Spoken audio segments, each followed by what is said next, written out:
Good morning, everybody. Welcome to Qigong, Medical Qigong 2. Today and tomorrow, partly into tomorrow, we're going to be doing lots and lots of practical. So in Qigong 1, basically I covered a lot of bases, a lot of introductory talks. We did some practical. You guys experienced working with the Qi field. So over these 2 days, where my aim really is to build your energy. Build your energy. Working your way towards mastery in Qigong is a lifetime work. So over this week, my aim is to attune you, work you, and push your buttons as much as possible to have you develop in that time. So that means through today and tomorrow, there'll be some note-taking, a little bit of reading from me. Half the time, as most of you know, there's no point in me having a manual because I don't get to it. I just talk and carry on. We'll refer to the manual at some point, but if not, it's reference material for you.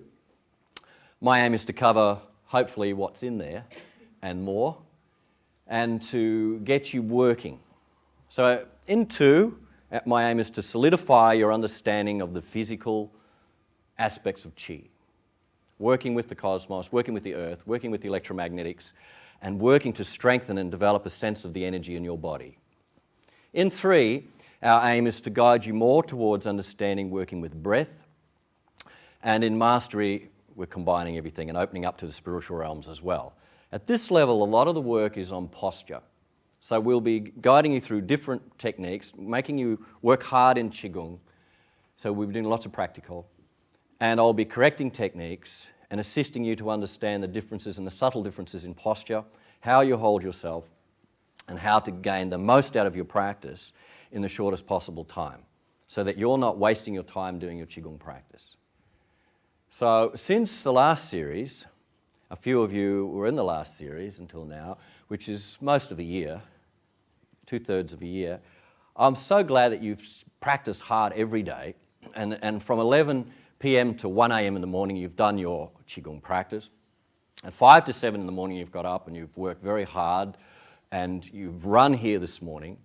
You've done 2 hours of meditation and 100 push-ups, and I'm so impressed. Was that the other class? No. You have been practicing, yeah? Some of you that were in the last series, put your hand up if you were in the last series. Great, and you've been working hard. Working your Qi field and opening and closing, etc. Good. If you haven't, well, then today will be part of that initiation, I think.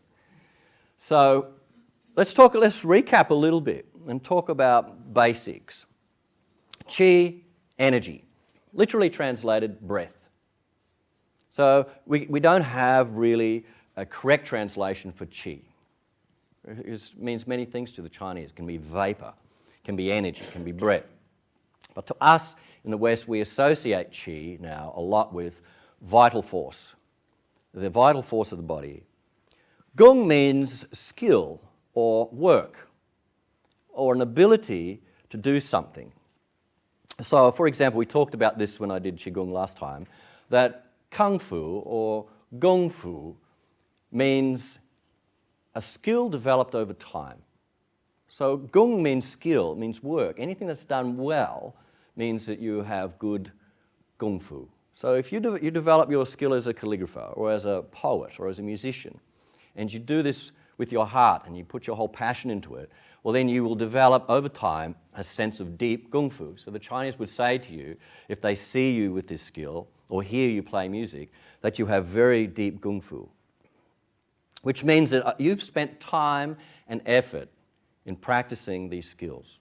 So it's not something you just casually learnt and you can juggle a few balls. It means you have a sense of virtuosity or a sense of mastery, that you have a deeper understanding of it. We know, for example, in calligraphy, that the master calligraphers have a complete understanding of Qigong. That the work of expressing from the ink through the brush to the paper is an act of Qi. In other words, it's not just learning the strokes, how to hold the brush, the different types of brush, the different ink blocks. It's a technique, is for sure, and the technique is difficult enough. But with most of these skills, we understand that it is a transcending of the technique. So the technique becomes something that's just natural and becomes so natural that we don't think about it anymore.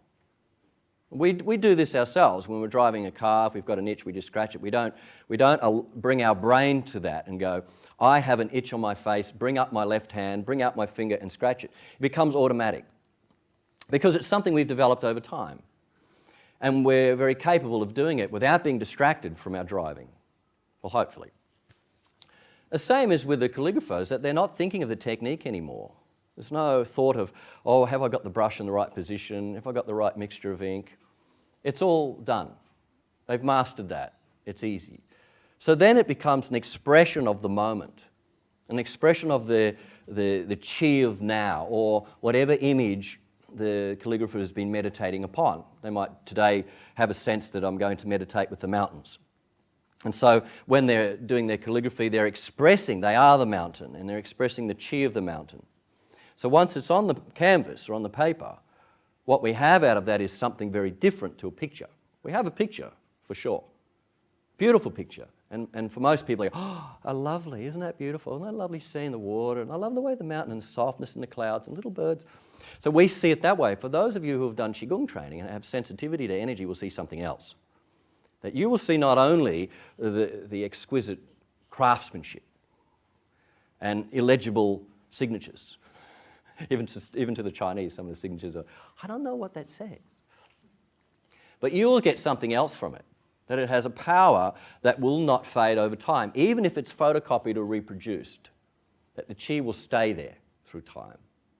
So what this says is, and this is really attuning you as students to understand this, so that your work in Qigong, even at the primary level where you're standing doing Zhangzhuang or standing pole, and you're aching, your arms are aching, your legs are aching, your feet are going numb, and your brain's buzzing now because you're uncomfortable. And the very yin aspect of you is saying, stop, you're hurting, go rest, eat a biscuit, have a coffee, catch up with your friends. Why would you do this? So your yin nature, your comes out, right? So after a little time of doing Qigong, you develop your yang qi, your original nature, your yun qi starts to develop and kick in, which says you go beyond that pain, you don't notice it, and you start to appreciate the moment, and you'll go with the flowing of the energy in the moment. So as the qi pulses through your body, you may move a little bit. You allow the energy to dictate. So you become one with it. You go past the technique. You don't even know you have your arms up. But initially you will, and you will hurt, and you'll go through all of that. And you'll have a sense of being uncomfortable with that. So mastery and developing a sense of awareness in this is important. So even at the beginning, having an awareness of technique, having an awareness of these higher aspects of understanding Qigong, which is mastery of energy and being one with it. So it's not something that we have to find and track down and hunt in the bush and have a sort of compass to find. The fact is we all are surrounded by this energy all the time. Different environments have different qualities of energy. We as human beings can change that quality of that energy and environment. And in fact, we do this unconsciously the more we develop in this field. So initially we are victims of environment. We are victims in the sense that when we say the word victims, we mean that we're impinged upon or affected by the chi of environment. The human environment, the natural environment. So if we go to supermarkets or shopping centres, we're affected by the emotional, physical energy within that environment. The psycho-physical energy emitted by human beings, broadcasting information all the time. Oh, isn't that expensive? I don't know if I can afford that. Oh, my car broke down. The sum total in a day, generally, the research points out that the given thinking in a day for a human being is 80% negative and 20% positive. So you've got, if it was 100 or 200 or 1,000 thoughts going on in a day, there's 800 of them in a day that are negative and only 200 that may be positive. So there's a lot of negative broadcasting of information. Now, from a Qigong point of view, this is a broadcasting of negative Qi information into environment. It's the same as saying, I can't, I'm not capable, I'm sick, I couldn't do it, you're better than me, I'm ugly, I'm short, I'm tall, I'm fat, I'm skinny.